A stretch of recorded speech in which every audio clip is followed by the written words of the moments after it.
They told me my whole life that good and evil were like heaven and hell, separated by an impassable chasm, with no gray areas, no detours, no mercy for those who strayed from the line. I grew up hearing that the heart was deceitful and that obedience was the greatest proof of love for God. I was the pastor's daughter, Delilah Cross, the picture of purity in the eyes of a town too small to dream.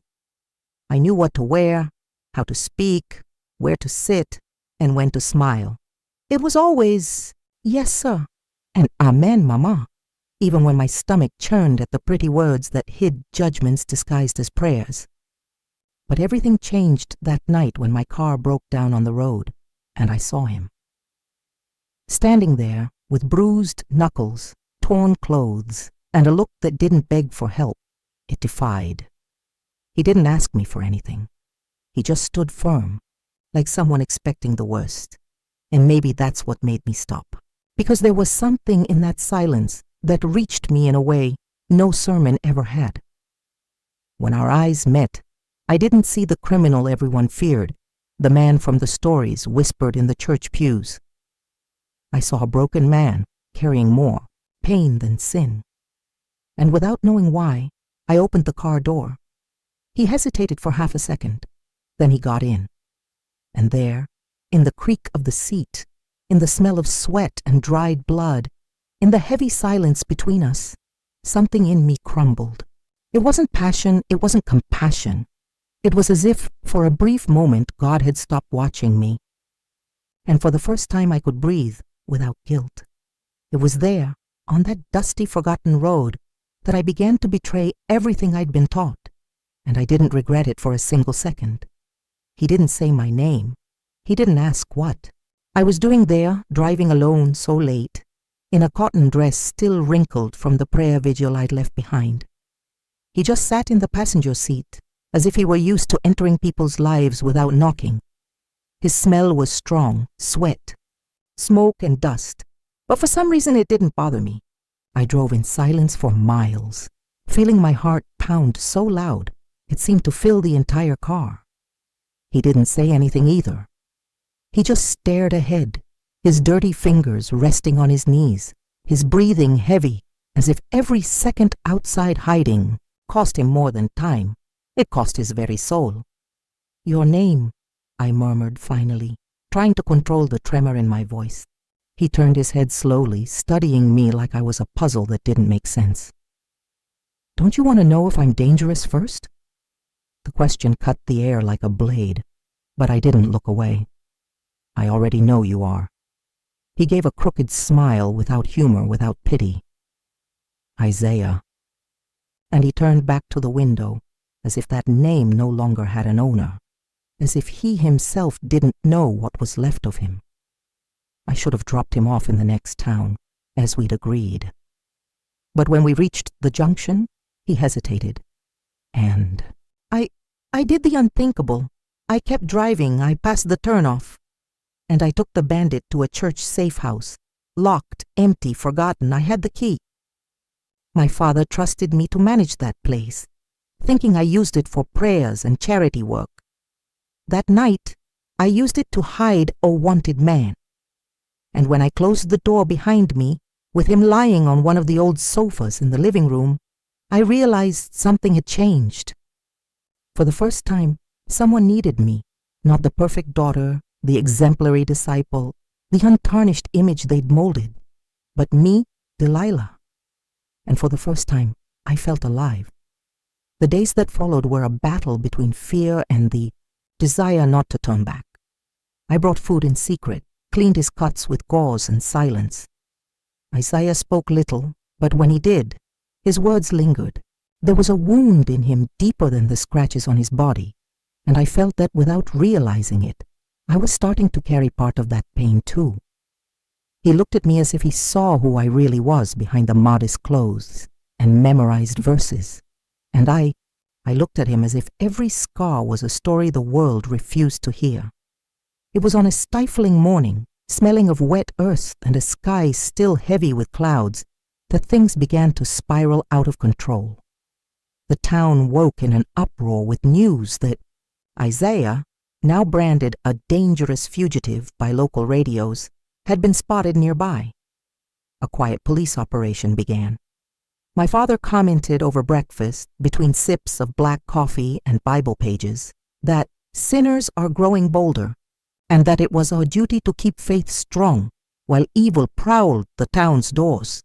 I could barely swallow my bread. The panic wasn't just from the chance of him being found, but from something even more intimate. I could no longer pretend Isaiah was just someone I was helping out of mercy. It wasn't charity, it wasn't Christian kindness. I wanted him there, close, alive, whole. My heart beat out of rhythm every time I opened the safe house door and found his eyes waiting for me. Sometimes he tried to push me away with harsh words, saying I was risking my life. But even when he spoke roughly, there was a strange gentleness in his presence, as if he'd unlearned trust, but knew deep down that something between us defied all logic. That night, as the storm began to snap branches outside and the power flickered inside the house, I stayed longer than I should have. He was sitting on the floor, leaning against the wall, his arm bandaged by me, his eyes weary. We stayed silent for minutes, maybe hours, until he said, "You should hate me." I shook my head slowly, my eyes welling up. Everyone's told me what I should feel, except me. He moved closer, slowly, without violence, like someone who knows a wrong step could scare off something rare. When he touched my hand, it was as if everything I held inside, guilt, fear, doubt, shattered. And in that restrained touch, in that scarred skin brushing mine, I understood there was no going back. We didn't kiss that night, but we chose, each other in silence. And it was that silence I carried on my face when I returned home at dawn, sneaking through the back door like a teenager in sin, except I no longer felt like a girl. I was a woman now, a woman torn between obedience and instinct, between the heaven I'd been taught to fear and the hell that made me feel alive. The next morning, Pastor Cross, my father, entered my room with stern eyes and an envelope in his hands. Inside, a copy of an anonymous tip. Someone had seen a man entering the church house, and the times matched the days I'd been there. He didn't say anything. He just stared at me. And for the first time, I saw in his eyes something that wasn't anger. It was disappointment. It hurt more than a shout.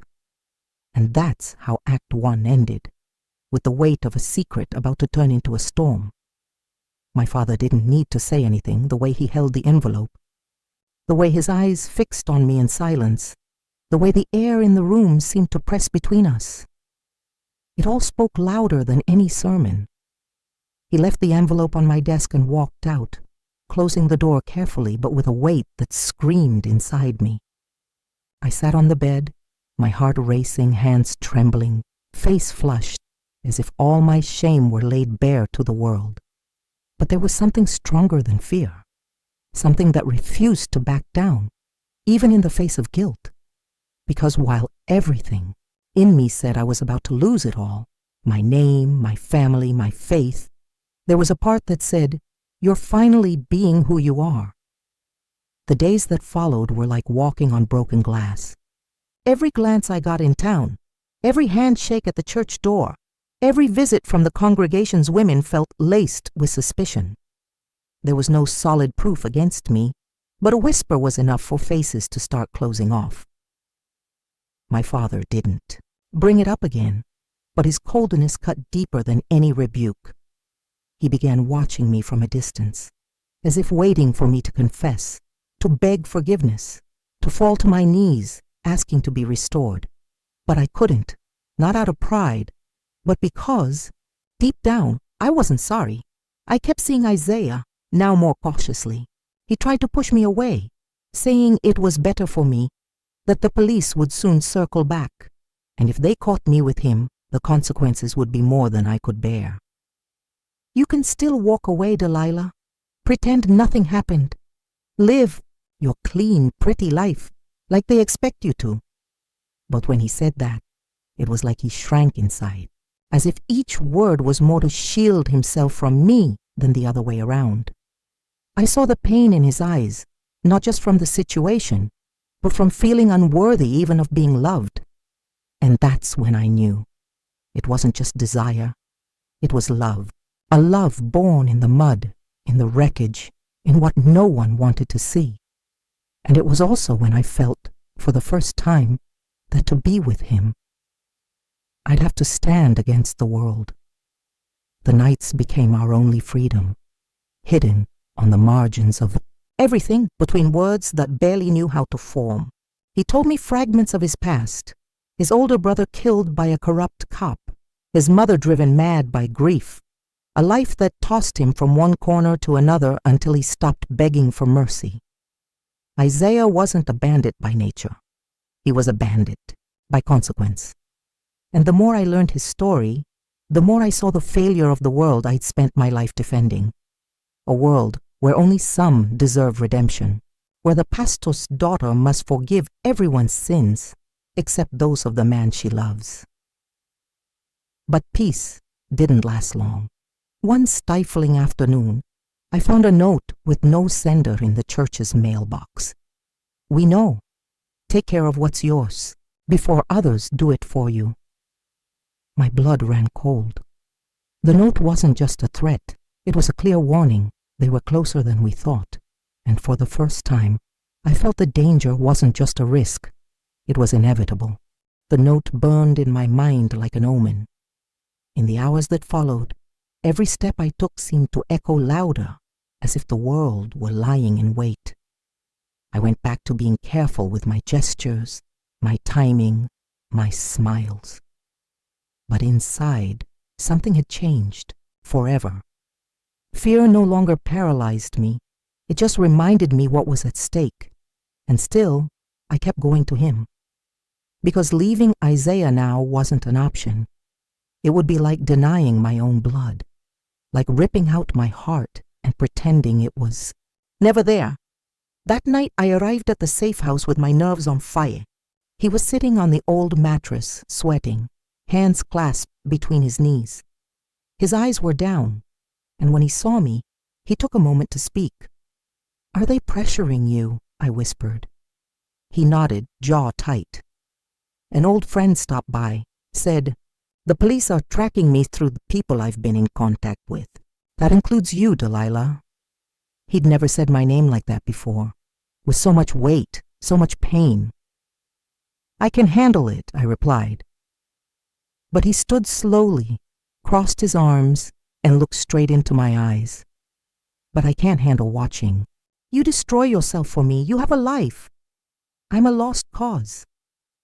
My chest burned. I stayed silent for seconds that felt like an eternity.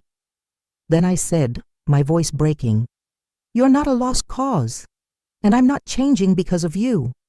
I'm changing because of me." He didn't answer. He just came closer.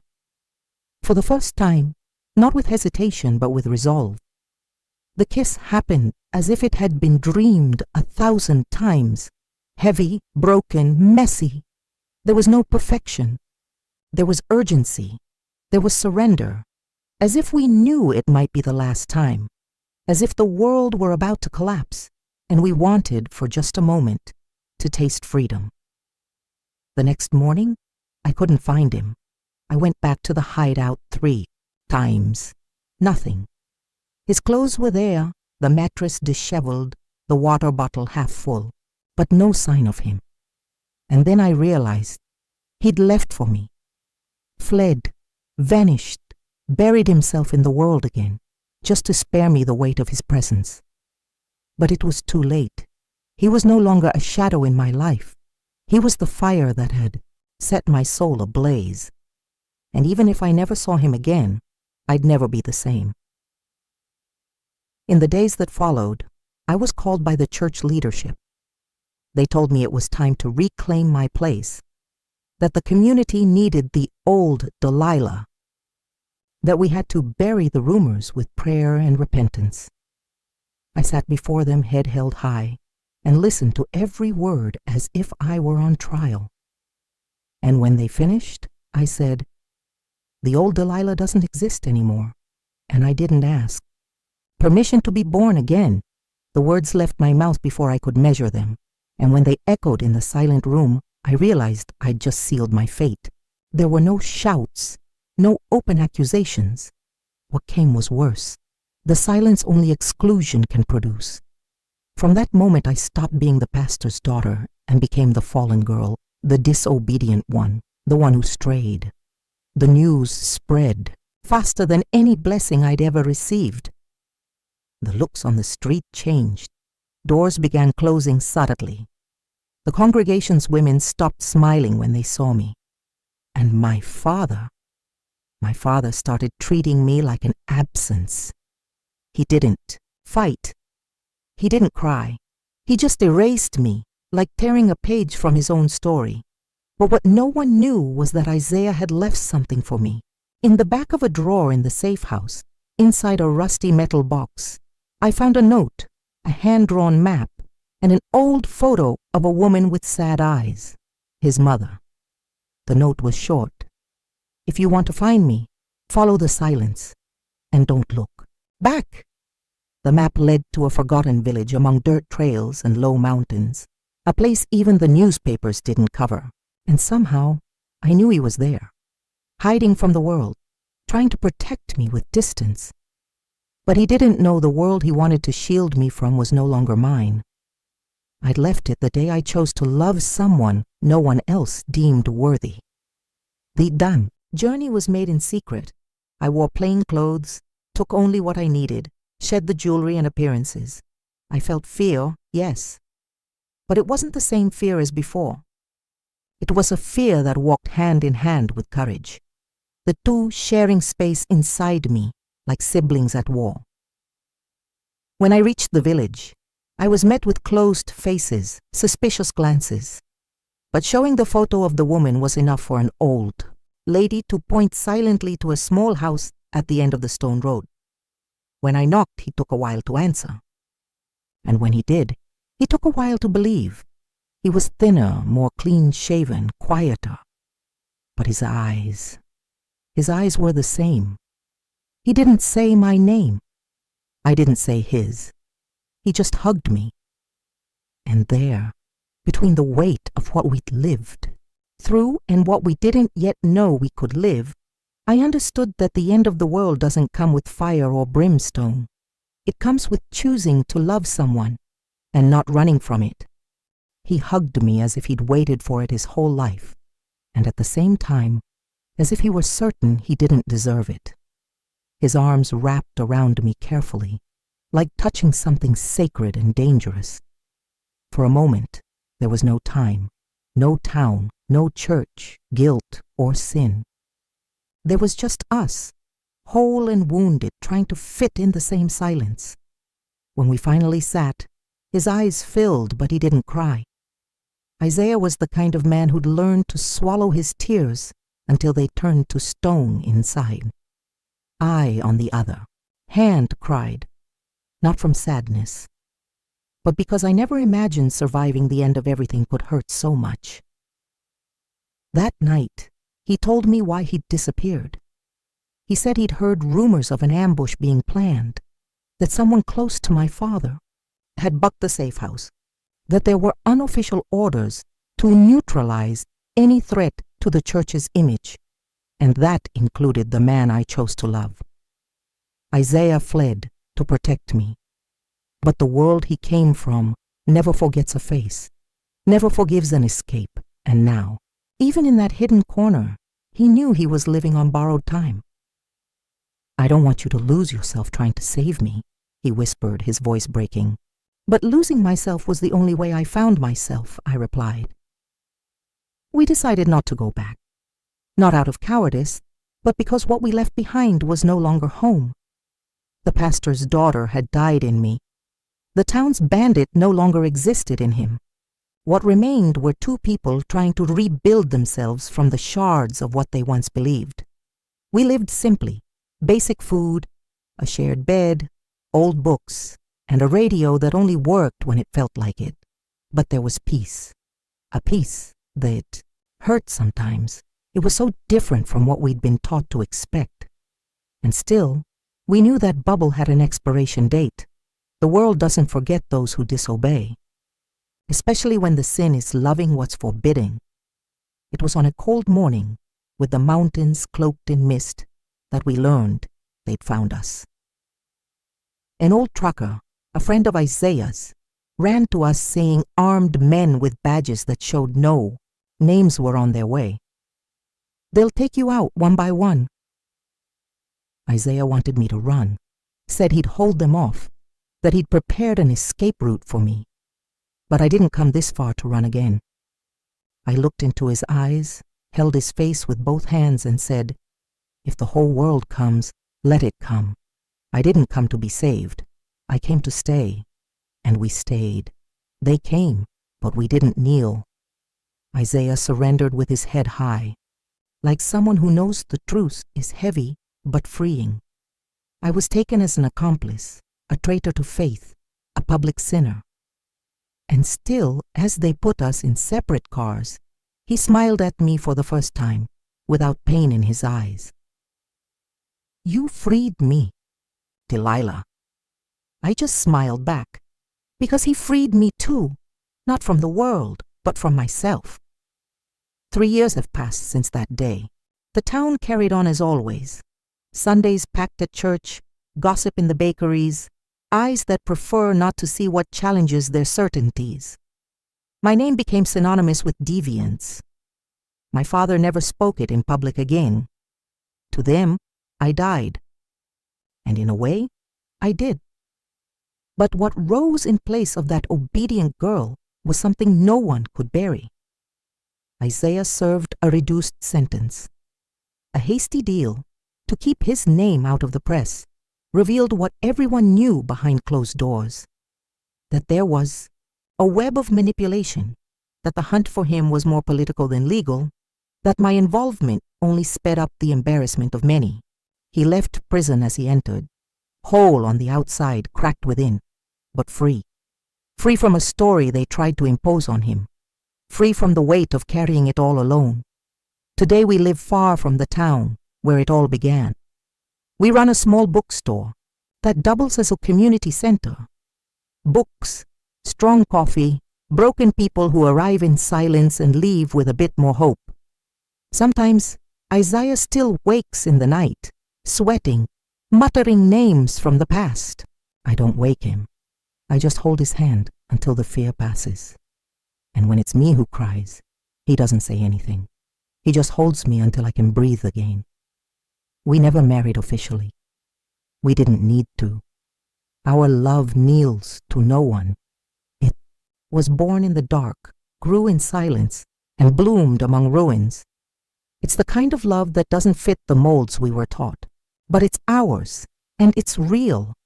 Sometimes I write letters I never sent, to my father, to the women of the church, to the Delilah I was. In all of them, I write the same thing. I didn't fall into the bandit's arms. I rose with him, and that no one will ever erase.